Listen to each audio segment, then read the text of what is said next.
Et à l'international, triste anniversaire que nous commémorons aujourd'hui. Mardi 19 novembre 2024, cela fait en effet 1000 jours que la Russie a déclenché une guerre contre l'Ukraine et peut-être envers l'OTAN. Le bilan humain est très lourd puisque selon les dernières données qui datent d'octobre dernier, on compte 57 000 tués depuis le début de l'invasion et quelques 250 000 blessés dans le camp ukrainien. Côté russe, le décompte est pire encore avec 115 000 tués et 500 000 blessés. Rappelons que selon le chef d'état-major britannique, le mois d'octobre a été le pire pour l'armée russe en termes de perte de soldats depuis le début de la guerre avec l'Ukraine en février 2022.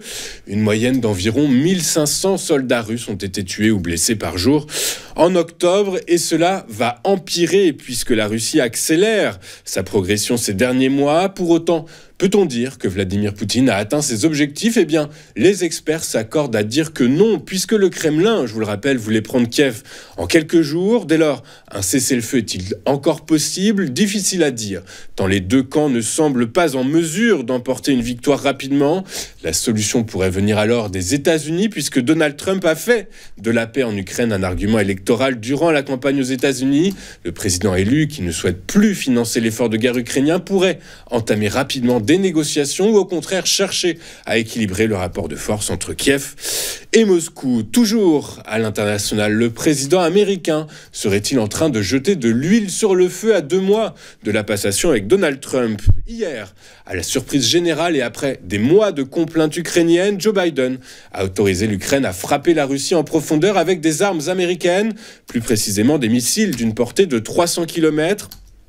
Autorisation attribuée au cas par cas par Washington pour repousser la contre-attaque de Moscou au moment où l'Ukraine, en difficulté sur le front, craint de perdre le soutien américain avec le retour prochain de Donald Trump à la Maison-Blanche. Selon les experts, cette aide ne permettra pas de renverser le rapport de force, mais elle offre à Kiev une option militaire attendue. Et toujours, selon les experts, une aide plus musclée pourrait aussi venir du Royaume-Uni ou de la France, qui ont déjà envoyé des missiles de croisière à l'Ukraine pour frapper des cibles russes en Crimée. Nous avons appris ce matin que l'Union européenne va enfin muscler son discours face à la Chine en ce qui concerne les transferts de technologie. Selon le Financial Times, l'Union européenne exigera désormais des entreprises chinoises de placer la production en Europe et de partager la propriété intellectuelle comme condition pour l'accès des entreprises étrangères au marché communautaire.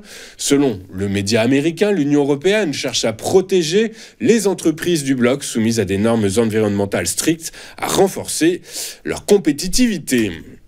Alors que la journée d'hier a été rythmée par les discours de plusieurs membres de la BCE, le gouverneur de la Banque centrale d'Irlande, Gabriel Makhlouf, a déclaré qu'il serait prématuré de commencer à prendre des décisions sur ce que pourrait faire une nouvelle administration américaine lorsqu'on lui a demandé si l'élection de Donald Trump avait modifié sa réflexion sur l'inflation.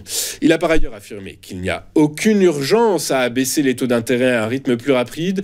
Dès lors, il est fort probable que les membres de la BCE actent une 4e réduction de taux d'1/4 de point lors de leur prochaine réunion, le 12 décembre prochain. Dans la zone euro, alors que la menace des droits de douane plane au-dessus de la balance commerciale du bloc, l'excédent commercial a augmenté en septembre par rapport à l'année précédente.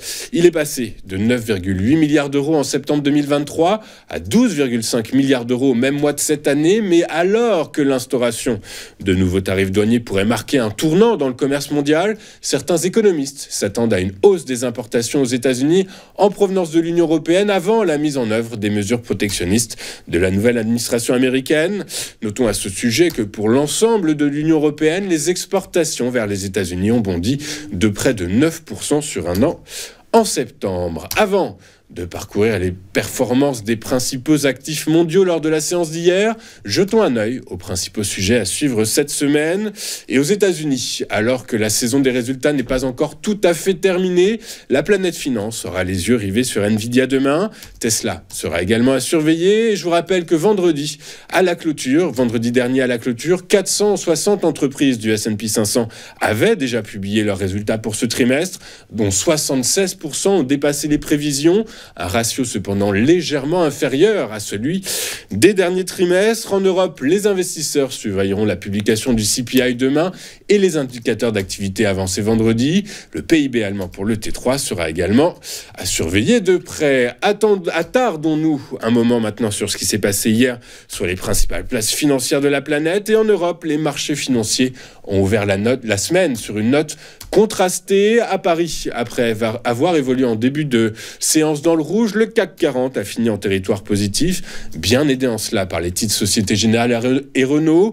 L'indice phare parisien a ainsi gagné 0,12% à 7278 points. À Londres, le FTSE s'est apprécié de 0,57% à 8109 points.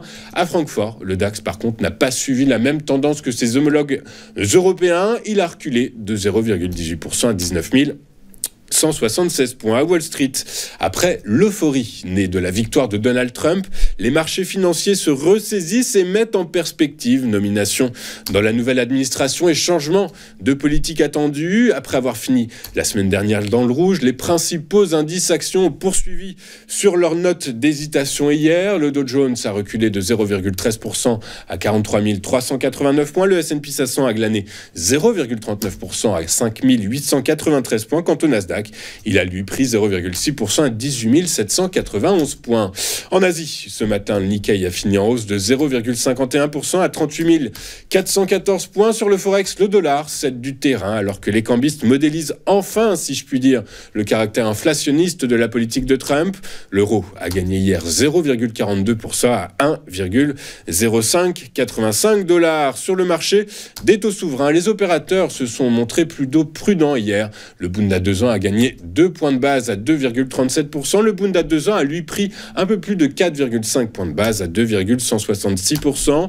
À l'heure de la clôture en Europe, les bons du Trésor à 10 ans prenaient 1,3 points de base à 4,4394%. Enfin, sur le marché du pétrole, les prix ont pris de la hauteur hier, boostés par l'annonce de la fermeture du plus grand champ pétrolier de Norvège et la décision surprise de Joe Biden d'autoriser l'Ukraine à utiliser des missiles à longue portée fournis par les États-Unis, décision qui, côté russe, constitue une entrée directe des États-Unis dans le conflit. Résultat, eh bien, le risque géopolitique a repris de l'épaisseur hier. Dans cet environnement, le prix du baril de Brent de la mer du Nord a pris 3,18% pour clôturer à 73,30 $. Quant à son équivalent américain, le baril de WTI avec échéance décembre, il a lui gagné 3,19% à 69,16 $ l'unité. Marquons une première pause dans cette édition du 19 novembre et juste après, nous retrouverons Hervé Dupré. À tout de suite sur TV Finance.